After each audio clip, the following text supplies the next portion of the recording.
ایک اور حدیث میں بیان کر دوں یہاں پر اسی کانٹیکسٹ میں، سنن ابی داؤد کے اندر صحیح سند سے حدیث ہے، مشکات میں بھی آپ کو دوسری جلد میں مل جائے گی۔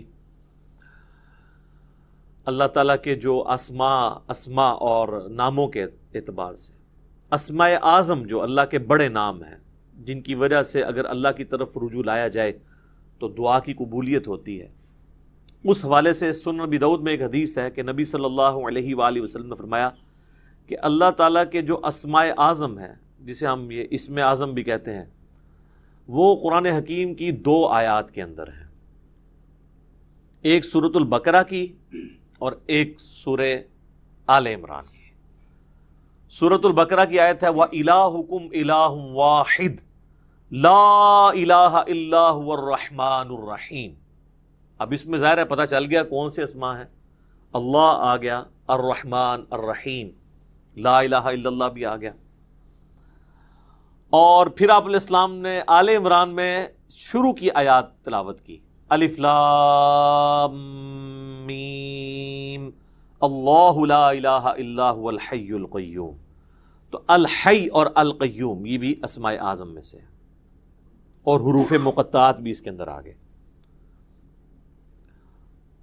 جامعہ ترمذی میں ایک حدیث ہے 593 نمبر انٹرنیشنل نمبر کے مطابق، ایک شخص نے دعا میں جلدی کی اور اللہ تعالیٰ کی حمد کے بغیر ہی دعا کرنی شروع کر دی اور درود شریف بھی نہیں پڑھا، تو نبی صلی اللہ علیہ وآلہ وسلم نے فرمایا کہ اس سائل نے جلدی کی۔ پھر آپ نے بلا کے اسے فرمایا کہ جب بھی تم اللہ سے دعا کرو پہلے اس کی حمد کرو، اس کے بعد مجھ پر درود پڑھو اور پھر اللہ سے مانگو۔ اتنے میں ایک اور شخص آیا، اس نے خود بخود یہی عمل کیا، وہ ابن مسعود تھے رضی اللہ تعالیٰ عنہ۔ تو نبی علیہ السلام نے فرمایا سل تعطا، سل تعطا، تو مانگ تجھے دیا جائے گا، تو مانگ تجھے دیا جائے گا۔ تو دعاؤں کا پروٹوکول یہ ہے کہ جب بھی آپ دعا کریں پہلے اللہ کی حمد بیان کرنی ہے، اور حمد میں اسماء اعظم اس کے، اور اس کے بعد درود شریف۔ تو کوشش کریں کہ آپ یہ 2 آیات یاد کریں۔ سنن ابی داؤد کے اندر اسماء اعظم جو ہے وہ موجود ہیں، مشکات کے اندر بھی یہ 2 آیات یاد کر لیں۔ ایک تو حدیث میں اس کا ذکر آ گیا، دوسرا قرآن کے اندر یہ موجود ہے وَإِلَٰهُكُمْ إِلَٰهٌ وَاحِدٌ لَا إِلَٰهَ إِلَّا هُوَ الرَّحْمَٰنُ الرَّحِيمُ، یہ سورۃ البقرہ اور سورہ آل عمران۔ الف لام میم اللہ لا الہ الا هو الحی القیوم۔ تو ان 2 صورتوں کے اندر نبی علیہ السلام فرمایا کہ اللہ تعالیٰ کے اسماء اعظم موجود ہیں، تو یہ آپ پڑھ لیں، اس کے بعد آپ درود شریف پڑھ کے تو دعا مانگیں۔ اس کے علاوہ بھی آپ جتنے اسماء اعظم ہیں، جیسا کہ سورۃ الحشر کی آخری 3 آیات ہیں واللہ الذی لا الہ الا ہو، وہ سارے اللہ تعالیٰ کے تعریفی کلمات اس کے اسماء اعظم ہیں، وہ جس کو یاد ہیں وہ پڑھ کے اس کے بعد درود شریف پڑھ کے دعا مانگے۔ تو یہ دعا کا ایک پروٹوکول اور ایک طریقہ ہے۔ اعوذ باللہ من الشیطان الرجیم، بسم اللہ الرحمن الرحیم، الف لام میم، حروف مقطعات ہیں۔ اللہ اور اس کے محبوب صلی اللہ علیہ وآلہ وسلم کے درمیان یہ کوڈ ورڈز ہیں۔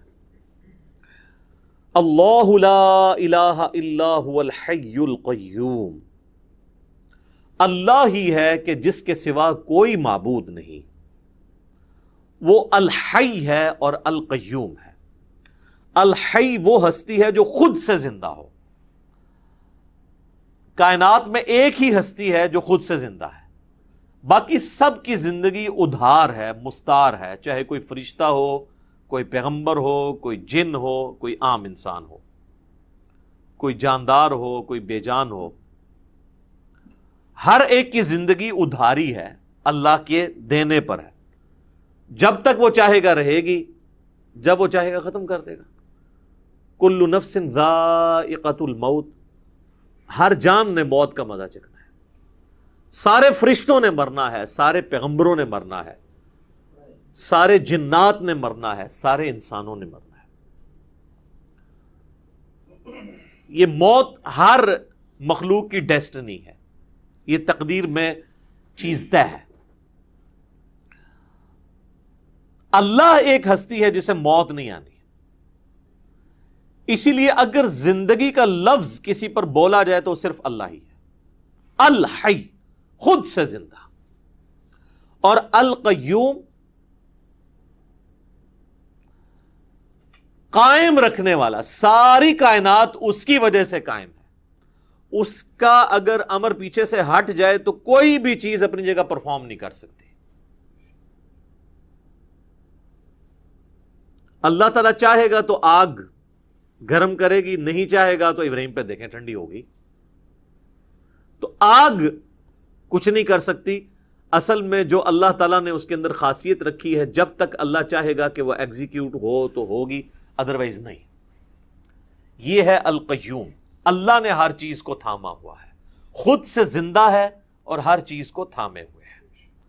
تو اسی لیے دیکھیں نبی علیہ السلام نے جو میں نے ابو داؤد کی حدیث بتائی کہ اللہ کے اسماء اعظم میں سے ہے الحی القیوم، یہ والی آیت بھی آپ نے تلاوت کی، وَإِلَٰهُكُمْ إِلَٰهٌ وَاحِدٌ لَا إِلَٰهَ إِلَّا هُوَ الرَّحْمَٰنُ الرَّحِيمُ الف لام میم اللہ لا الہ الا هو الحی القیوم۔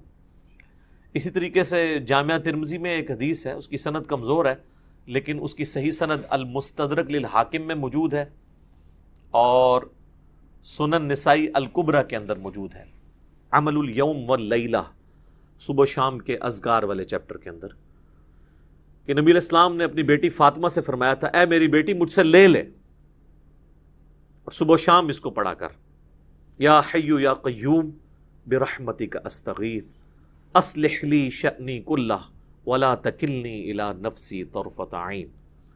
اے خود سے زندہ ہر چیز کو تھامنے والے، میں تیری رحمت کے ساتھ تیری مدد کا سوال کرتا ہوں، اصلح لی شأنی کلہ، میرے تمام کاموں کو سنوار دے، ولا تکلنی الی نفسی طرفۃ عین، اور مجھے پلک جھپکنے کے برابر بھی میرے نفس کے سپرد نہ کرنا، تو ہی مجھے سنبھالنا۔ تو اس میں بھی یا حی یا قیوم کا وظیفہ آ گیا، یہ بھی اللہ تعالیٰ کے اسماء اعظم میں سے۔